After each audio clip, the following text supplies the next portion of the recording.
Some of the most popular fitness advice in the world is completely wrong. And the disturbing part is not that people once believed it, it is that millions of people still organize their workouts around it today. Crunches supposedly burn belly fat. Soreness supposedly proves that a workout worked. Women supposedly become bulky from lifting heavy. And if you do not drink protein within 30 minutes, your gains supposedly disappear. These ideas survived for decades. Some survived after research contradicted them. Others survived even though basic human biology made them impossible. So today we are not just exposing fitness myths, we are solving a stranger mystery. Why do bad fitness ideas refuse to die? Because hidden underneath all of them is the same psychological trick, and once you see it, you may never look at fitness advice the same way again. Let us begin with perhaps the most believable myth of all. You want to lose belly fat, so you train your stomach. It seems logical. When you perform crunches, your abs contract, they begin to burn, the area becomes warm. After enough repetitions, the muscles may even feel exhausted. Surely your body must be burning the fat directly above them. That idea is called spot reduction, the belief that exercising one body part causes fat to disappear from that same area. The problem is that your body does not organize fat loss like a neighborhood delivery service. Your abdominal muscles can use energy while fat is released from many places throughout your body. Where you lose fat first is heavily influenced by genetics, sex, hormones, and individual biology. Researchers have repeatedly compared trained and untrained areas to see whether local exercise produces meaningfully greater local fat loss. In general, it does not.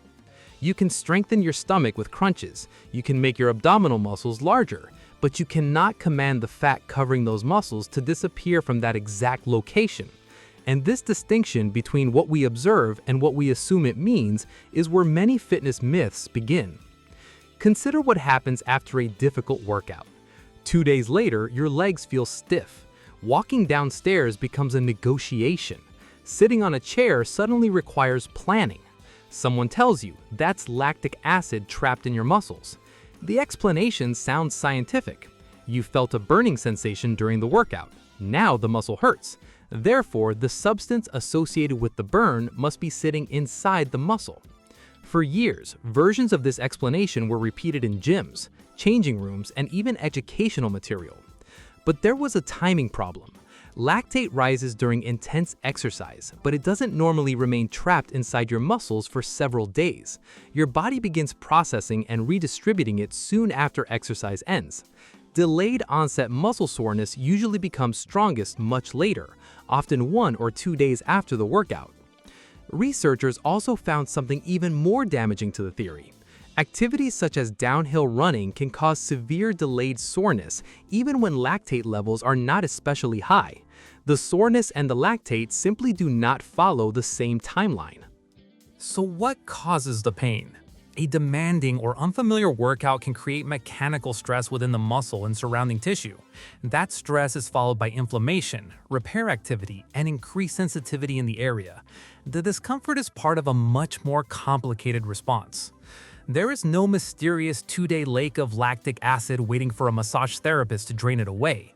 But this reveals something important. The myth survived because it gave the pain a villain.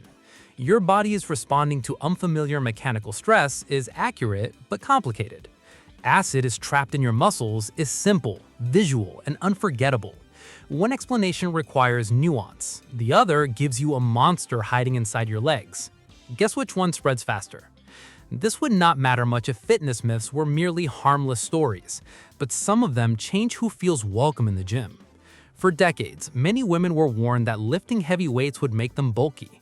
The message was rarely presented as a possibility. It was presented as an almost automatic transformation. Touch a heavy dumbbell and somehow you wake up looking like a professional bodybuilder. But significant muscular development does not happen by accident. Building a highly muscular physique usually requires years of consistent resistance training, sufficient nutrition, progressive overload, favorable genetics, and a deliberate focus on muscle growth. Some elite physiques may also involve performance-enhancing drugs. Heavy lifting can absolutely help women build muscle. That is often the point. But lifting a challenging weight does not suddenly produce extreme muscularity any more than jogging twice transforms someone into an Olympic marathon runner. So why did the fear become so powerful? Because another fitness invention appeared beside it: toning. Women were often told not to train for strength or muscle. They were told to use tiny weights and high repetitions to create long, lean, toned muscles instead.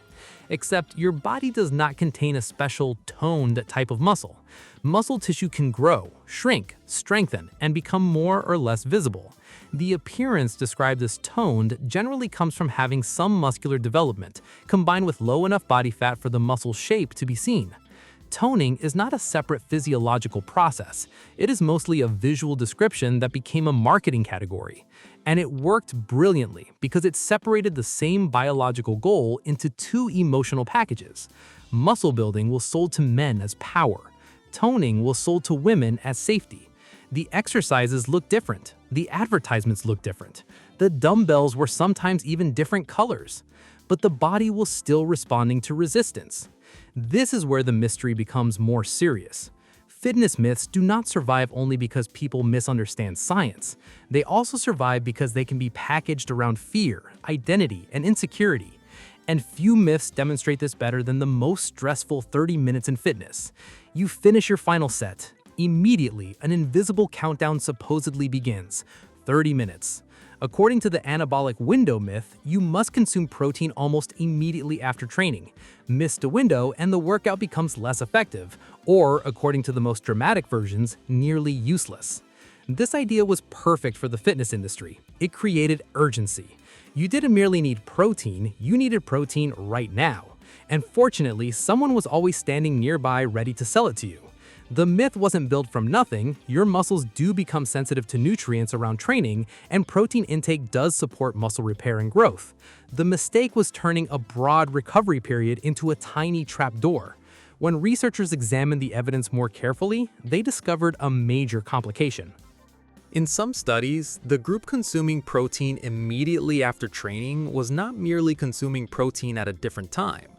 That group was also consuming more total protein. So was the benefit coming from perfect timing, or were they simply eating more of the nutrient needed to support muscle growth? Once total daily protein intake was properly considered, the supposed magic of the 30-minute window became far less dramatic. Timing still has relevance. Training after a long fast is different from training 2 hours after a protein-rich meal. Someone who has not eaten for many hours may benefit from consuming protein relatively soon. But for most people who ate a normal meal before training, the recovery opportunity is measured in hours, not frantic minutes. Your muscles do not own a stopwatch. They do not watch you walk past the gym reception and announce, "Too late, destroy the gains." The larger pattern matters more. Sufficient daily protein, sensible distribution across meals, adequate calories, progressive training, and recovery. Yet, eat enough protein consistently is not emotionally powerful. Consume this product before the window closes is. And now we are getting closer to the real answer.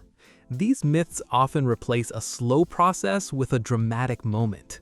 Spot reduction replaces overall fat loss with one exercise. Lactic acid replaces a complicated recovery response with one villain. Toning replaces body composition with one special training style. The anabolic window replaces daily nutrition with one countdown.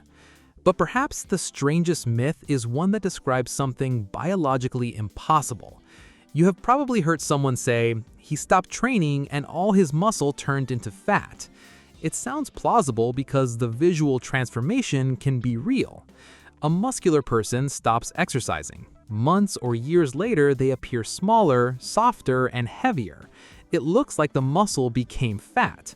But muscle and fat are different tissues with different structures and different jobs. Muscle tissue is designed to contract and produce force. Adipose tissue is designed largely to store energy. One does not transform into the other. A bicep cannot quietly become a fat cell any more than your kitchen table can become orange juice because nobody uses it. What actually happens involves two separate processes. When resistance training stops, muscle may gradually shrink because the body no longer receives the same reason to maintain it.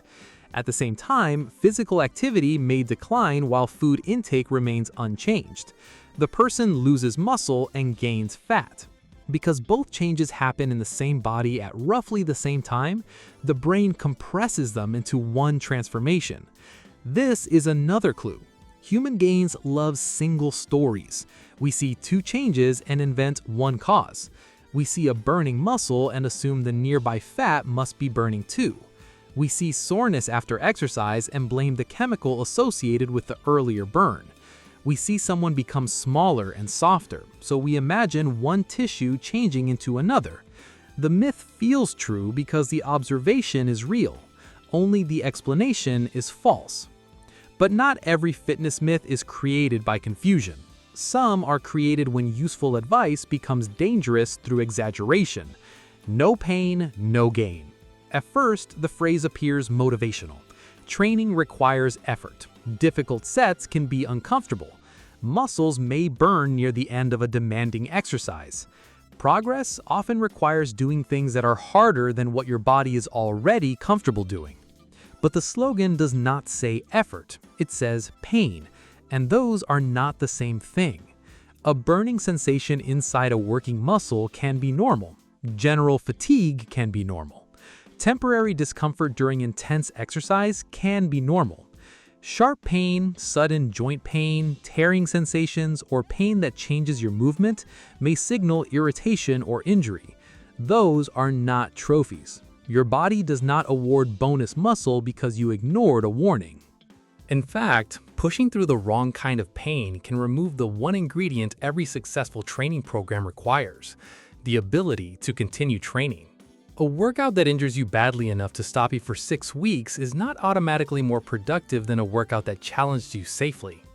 The phrase "no pain, no gain" took a reasonable principle, progress requires effort, and removed the boundary protecting people from stupidity. But beside it sits another popular idea that sounds far more sophisticated: muscle confusion. The theory says your muscles quickly adapt to exercises, so you must constantly surprise them with new movements. Change your routine, reverse the order, switch machines, add instability. Perform an exercise on one leg while balancing on a ball under a full moon. Otherwise, your muscles will supposedly become bored. But muscles do not grow because they are confused. They grow when they are exposed to sufficient tension and gradually increasing demands. This is progressive overload. Over time, you may add weight, perform more repetitions, improve your control, increase your range of motion, or accumulate more productive training volume. Exercise variation can be useful. Changing movements may reduce overuse, address weaknesses, keep training enjoyable, or help you work around discomfort. But variation and randomness are not the same thing. If you replace every exercise before you can track improvements, you may not confuse your muscles. You may only confuse yourself. Imagine trying to become a better pianist by playing a different instrument every week. Variation might broaden your experience, but at some point, improvement requires practicing something long enough to become measurably better at it. So why do these myths survive? Why do they remain alive inside gyms, advertisements, social media videos, and even advice passed down by experienced trainers? It is tempting to blame stupidity. It is tempting to blame supplement companies. It is tempting to imagine one giant fitness conspiracy. But the real answer is more uncomfortable. Fitness myths survive because they are designed, intentionally or not, to fit the way the human mind prefers information. They take something complicated and reduce it to one cause. They take something slow and turn it into one moment. They take something uncertain and make it sound guaranteed. They give you a villain, a deadline, a forbidden exercise, or a secret rule. And most importantly, they make progress feel controllable. Overall fat loss is frustratingly unpredictable, but doing 500 crunches feels precise. Building muscle takes months or years, but catching a 30-minute window feels immediate. Recovery depends on sleep, nutrition, training load, genetics, and time. But blaming lactic acid gives you one enemy to defeat. The myths are not powerful because they are completely ridiculous. They are powerful because each one contains just enough truth to protect the lie. Crunches do train your abs. Hard workouts can cause soreness. Protein after training can be useful. Changing exercises can help. Women can build muscle. Stopping training can change your body. The false belief appears when a small truth is stretched into a universal rule. That is why simply memorizing which myths are false is not enough. A new myth will replace them. A new supplement will appear. A new influencer will reveal a new forgotten exercise. A new countdown, hormone hack, or secret biological loophole will promise to change everything. The real defense is learning to recognize the pattern. Be suspicious when one tiny detail is presented as more important than the entire system. Be suspicious when a complicated result is blamed on one villain. Be suspicious when a product is also the only solution to the emergency the seller just introduced. And be especially suspicious when someone promises to replace consistency with a trick. Because the deepest fitness truth is almost disappointingly simple. Your body changes when it repeatedly receives a reason to change. Not once, not through one magical exercise, not because you shocked or confused it. Repeatedly. Training provides the signal. Nutrition provides the material and energy. Recovery allows adaptation. Time lets those small adaptations accumulate. The fitness industry did not hide one perfect secret from you. The secret is that there was never one secret. You cannot reliably crunch fat off one part of your body. Lactic acid is not trapped in your muscles for days. Women do not accidentally become professional bodybuilders by lifting challenging weights. Toning is not a unique type of muscle. Your gains do not disappear because you missed a 30-minute protein deadline. Muscle does not transform into fat. Pain is not automatic proof of progress. And your muscles do not need to be confused. Different myths, but the same structure. A small truth that gets wrapped inside a simpler, more dramatic story. And because that story is easier to remember, easier to sell, and easier to repeat, it survives. The next time someone offers you a fitness shortcut, do not only ask, "Does this sound scientific?" Ask a better question. What part of the full picture are they leaving out? Because in fitness, the most dangerous lie is rarely something completely false. It is usually one true detail pretending to be the whole answer. If this changed something you believed about training, subscribe. We have plenty more myths to investigate.